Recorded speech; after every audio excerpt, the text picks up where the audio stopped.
Vice President Johnson, Mr. Speaker, Mr. Chief Justice, President Eisenhower, Vice President Nixon, President Truman, Reverend clergy, fellow citizens. We observe today not a victory of party, but a celebration of freedom, symbolizing an end as well as a beginning, signifying renewal as well as change. For I have sworn before you and Almighty God the same solemn oath our forebears prescribed nearly a century and 3/4 ago. The world is very different now, for man holds in his mortal hands the power to abolish all forms of human poverty and all forms of human life. And yet the same revolutionary beliefs for which our forebears fought are still at issue around the globe. The belief that the rights of man come not from the generosity of the state, but from the hand of God. We dare not forget today that we are the heirs of that first revolution.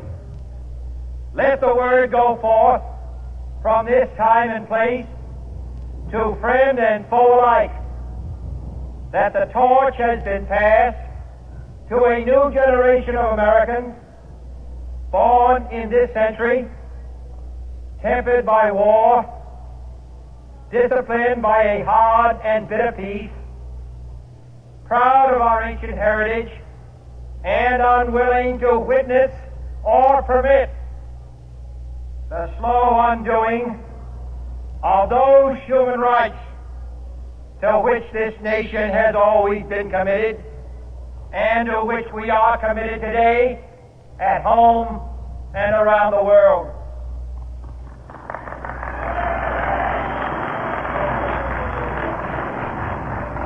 Let every nation know, whether it wishes us well or ill, that we shall pay any price, bear any burden, meet any hardship, support any friend, oppose any foe to assure the survival and the success of liberty.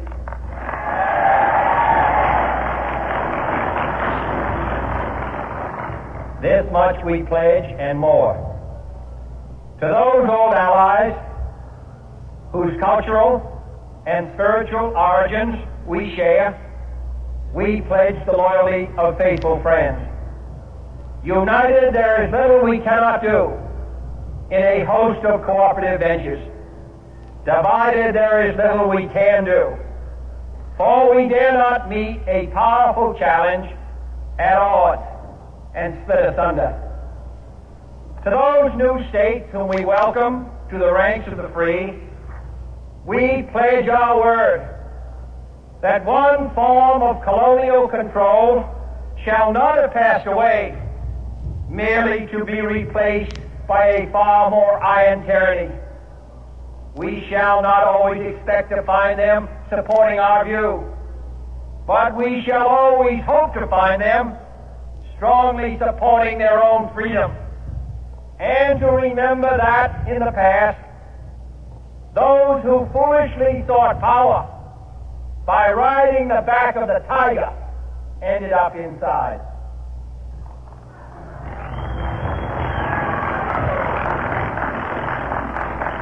To those people in the huts and villages of half the globe struggling to break the bonds of mass misery, we pledge our best efforts to help them help themselves for whatever period is required, not because the communists may be doing it, not because we seek their votes, but because it is right.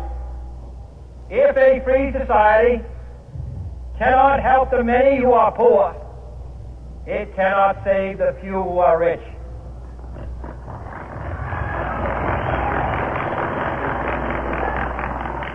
To our sister republics south of our border, we offer a special pledge to convert our good words into good deeds, in a new alliance for progress, to assist free men and free governments in casting off the chains of poverty.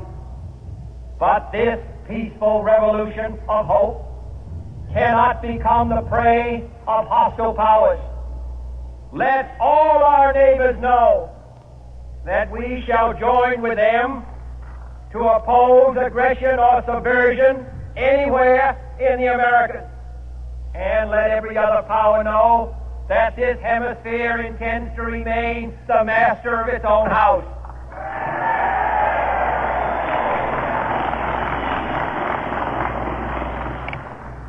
To that World Assembly of Sovereign States, the United Nations, our last best hope, in an age where the instruments of war have far outpaced the instruments of peace, we renew our pledge of support to prevent it from becoming merely a forum for invective, to strengthen its shield of the new and the weak, and to enlarge the area in which its writ may run. Finally, to those nations who would make themselves our adversary, we offer not a pledge, but a request that both sides begin anew the quest for peace. Before the dark powers of destruction, unleashed by science, engulf all humanity in planned or accidental self-destruction, we dare not tempt them with weakness, for only when our arms are sufficient beyond doubt can we be certain beyond doubt that they will never be employed. But neither can two great and powerful groups of nations take comfort from our present course, both sides overburdened by the cost of modern weapons, both rightly alarmed by the steady spread of the deadly atom, yet both racing to alter that uncertain balance of terror that stays the hand of mankind's final war.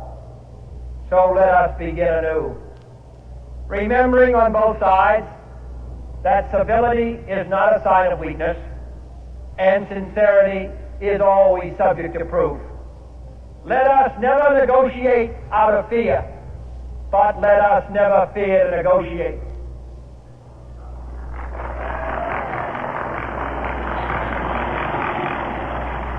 Let both sides explore what problems unite us, instead of belaboring those problems which divide us. Let both sides, for the first time, formulate serious and precise proposals for the inspection and control of arms, and bring the absolute power to destroy other nations under the absolute control of all nations.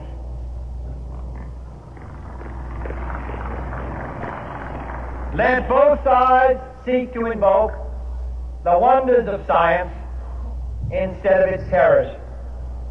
Together, let us explore the stars, conquer the desert, eradicate disease, tap the ocean depth, and encourage the arts and commerce. Let both sides unite to heed in all corners of the earth the command of Isaiah to undo the heavy burden and let the oppressed go free. And if a beachhead of cooperation may push back the jungle of suspicion, let both sides join in creating a new endeavor, not a new balance of power, but a new world of law, where the strong are just and the weak secure and the peace preserved. All this will not be finished in the first 100 days, nor will it be finished in the first 1,000 days, nor in the life of this administration. nor even perhaps in our lifetime on this planet. But let us begin.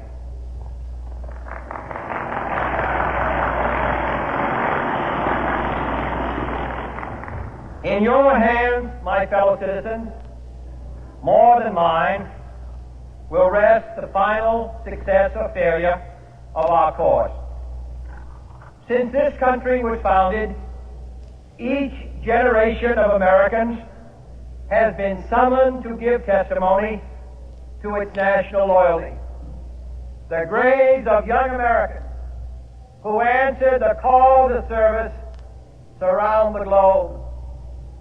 Now the trumpet summons us again, not as a call to bear arms, though arms we need, not as a call to battle, though in battle we are, but a call to bear the burden of a long twilight struggle, year in and year out, rejoicing in hope, patient in tribulation, a struggle against the common enemies of man, tyranny, poverty, disease, and war itself.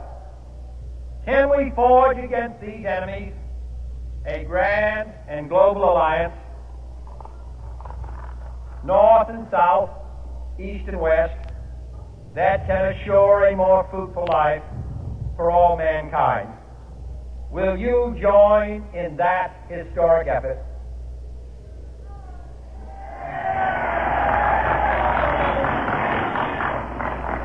In the long history of the world, only a few generations have been granted the role of defending freedom in its hour of maximum danger. I do not shrink from this responsibility. I welcome it.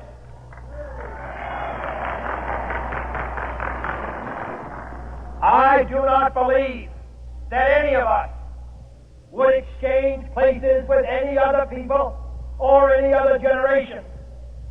The energy, the faith, the devotion which we bring to this endeavor will light our country and all who serve it. And the glow from that fire can truly light the world. And so, my fellow Americans, ask not what your country can do for you. Ask what you can do for your country.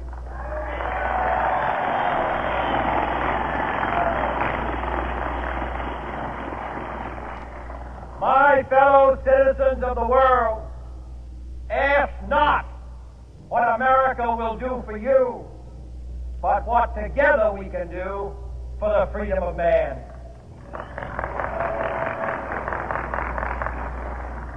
Finally, whether you are citizens of America or citizens of the world, ask of us here the same high standard of strength and sacrifice which we ask of you.